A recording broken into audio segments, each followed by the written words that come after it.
Jadi dalam pengembangan aplikasi itu nggak boleh sembarangan dalam milih yang namanya itu database. Ini database yang mau pakai apa. Kalau misalnya mau mengembangkan e-commerce, database.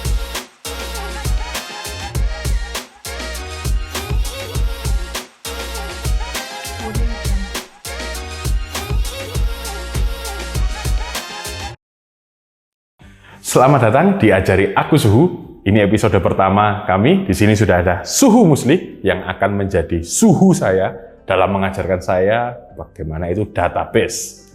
Oke, Suhu Musli. Saya mau tanya nih, kita mulai dari dasar lah. Ya. Apa toh itu database dan mengapa itu penting bagi pengembangan aplikasi?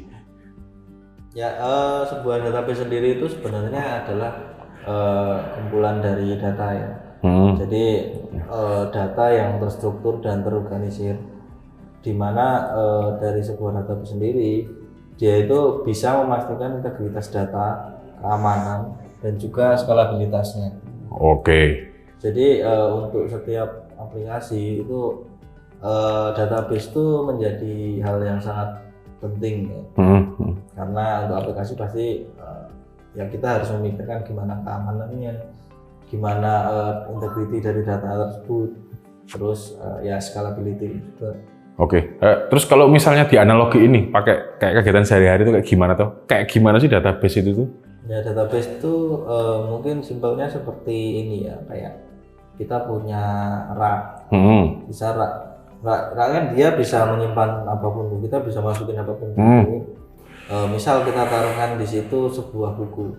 Oke. Nah, di rak sendiri kan dia bisa dikasih kunci kan, kayak dikunci lah. Jadi nanti misal ada orang yang mau ngambil buku di dalam raknya, dia kan harus punya kuncinya.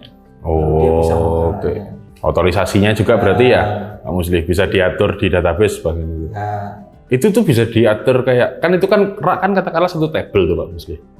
Nah, ada beberapa rak nih. Ini bisa nih kuncinya beda-beda nih yang punya akses nih. Bisa. Jadi kayak dari ya itu kan bisa bermacam-macam kan, dari mungkin raknya itu dia punya 3 tingkat. Jadi kuncinya masing-masing, dan mungkin isinya bukunya pun bisa masing-masing kan, tergantung nanti kebutuhannya yang mau ngambil buku ini tuh dia butuh apa, dia kan harus punya kuncinya. Misal dia mau di rak pertama, dia harus dapat kunci yang pertama, nggak bisa dia pakai kunci pertama untuk ngambil rak yang oke, ya nggak bisa lah, nggak bisa masuk Pak Musli.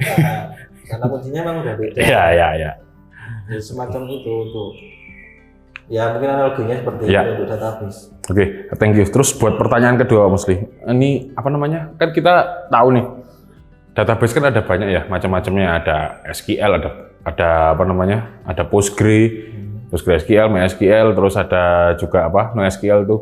Itu pemilihan database tuh berpengaruh nggak dalam kecepatan pengembangan aplikasi itu?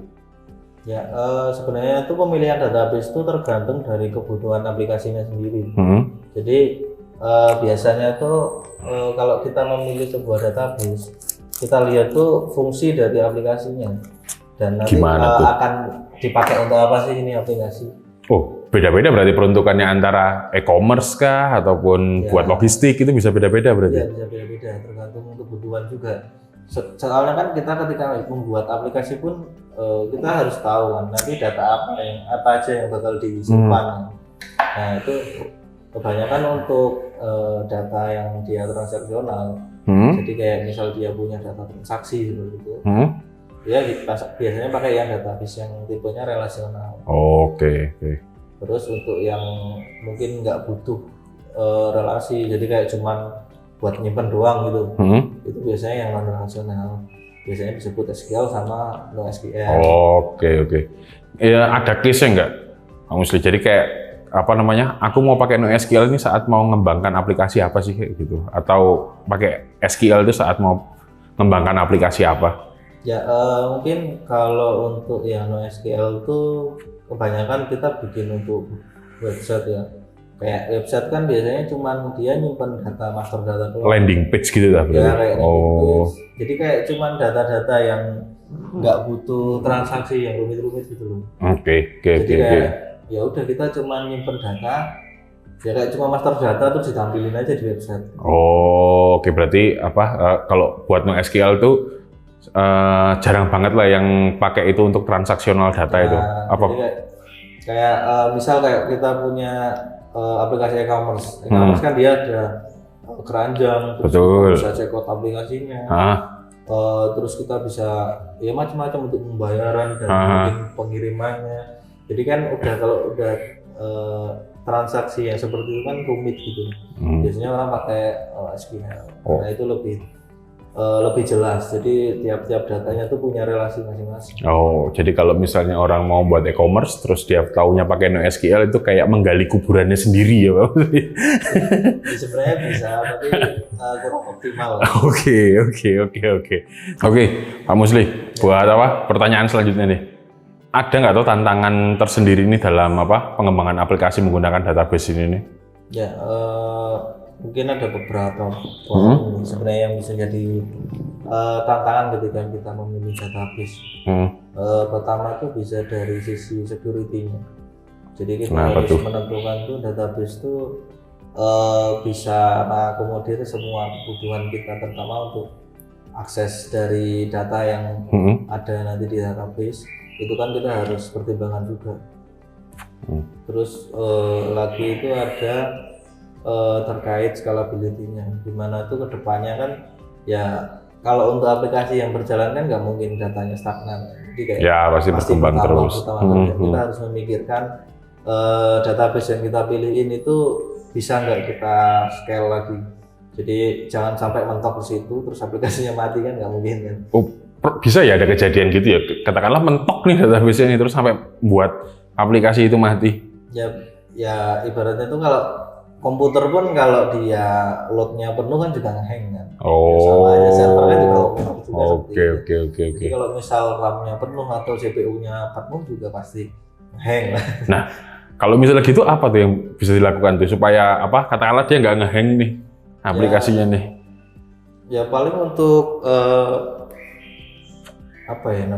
menanggulangan awal tuh biasanya di restart. Oke, di restart ya. Mungkin dia bisa rilis beberapa resource yang mungkin ada beberapa proses yang nyangkut ya. Biasanya kan makan CPU yang tinggi kan. Itu bisa, atau enggak kita tambahin lagi resource-nya. Kalau misalnya setelah di restart tadi taunya masih tinggi juga, berarti kan nggak menyesuaikan ini kan cost-nya.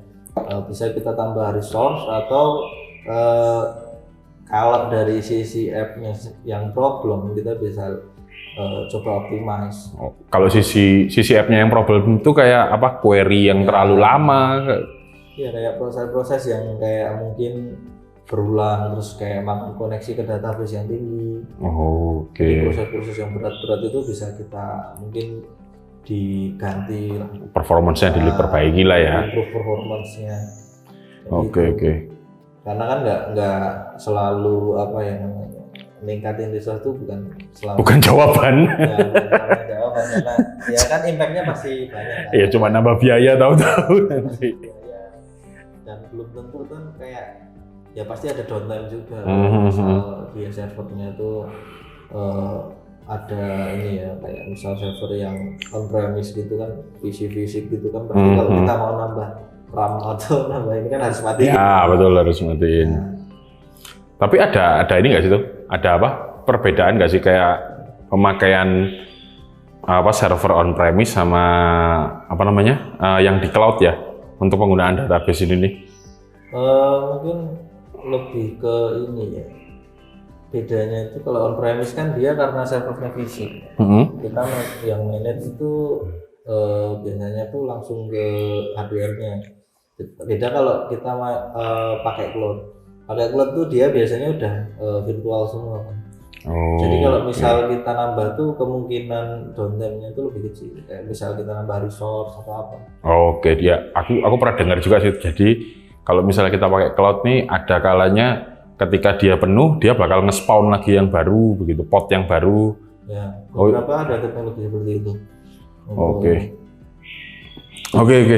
Terus tadi ke autentikasi, Pak Musli. Autentikasi ini ada bedanya nggak sih antara kayak MySQL ataupun PostgreSQL itu dalam menanggulangi autentikasi itu, treatmentnya lah ke autentikasi itu. Ada nggak sih yang beda tuh antara dua itu ataupun bahkan NoSQL lah untuk autentikasinya? Apakah semua database ini sama aja saja nih autentikasinya?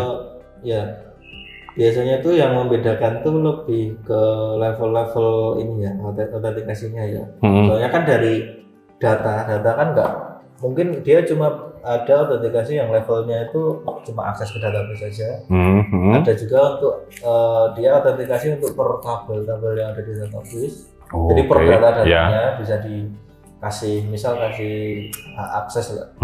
Itu juga ada sampai level yang row-nya. Jadi bahkan row-nya. Ya. Oke. Berarti katakanlah aku sebagai user A nggak dikasih autentikasi buat nge-get row ini, ya nggak bakal dapat ketika aku select bintang tabelnya itu. Itu bisa. Oke, kita sampai di penghujung acara. Tadi itu sudah banyak ya kita dengar dari Suhu Musli. Ini tuh apa namanya, kalau boleh saya tarik kesimpulan ya. Jadi dalam pengembangan aplikasi itu nggak boleh sembarangan dalam milih yang namanya itu database. Ini database yang mau pakai apa. Kalau misalnya mau mengembangkan e-commerce, database-nya harusnya pakai apa. Terus dalam kayak misalnya cuma landing page itu kayak database-nya milih yang mana, kayak gitu ya, Pak Musli ya. Oke, kalau gitu teman-teman, terima kasih telah menonton Ajari Aku Suhu bersama kami. Tunggu episode selanjutnya. Terima kasih.